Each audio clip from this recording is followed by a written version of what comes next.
কি হৈছে ইয়াতে হাতী ওলাইছে? হাতীটো বহুত ওলাই আছে আজি অলপ দিনৰ পৰা। আমি ইয়াতে সুৰক্ষা কৰি আছোঁ। কিমানমান ওলাই হাতী? হাতী কমচে 50টামান হাতী আছে। 3টা গা ধুই যায়।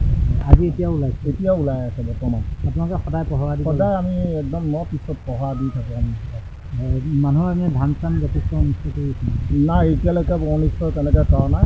মাজতে এদিন গৈছিলে আৰু এতিয়ালৈকে অনিষ্ট তাৰমানে ৰাতিটো পহৰা দি আমি কণ্টিনিউ থাকোঁ। আমাৰ বেটেলিয়নো থাকে, আমাৰ ফৌজদাৰো থাকে, মাষ্টাৰৰ ল'ৰাও আছে। তেনেকৈয়ে আমি ৰক্ষা কৰি আছোঁ। আমাৰ ৰেঞ্জৰ পৰাও আহে ষ্টাফ।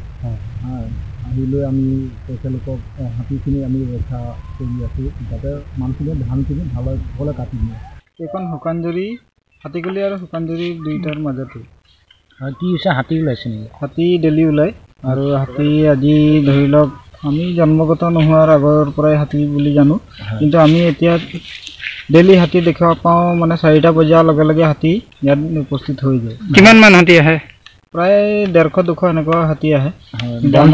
আমাৰ বন বিভাগৰ লোক যিখিনি আমি চিনি পোৱা মতে হাতীগুলি সুৰক্ষা বাহিনী আছে, ফৰেষ্ট ডিপাৰ্টমেণ্টৰ মানুহ, তেওঁলোকে আহি বহুতখিনি সহায় কৰে।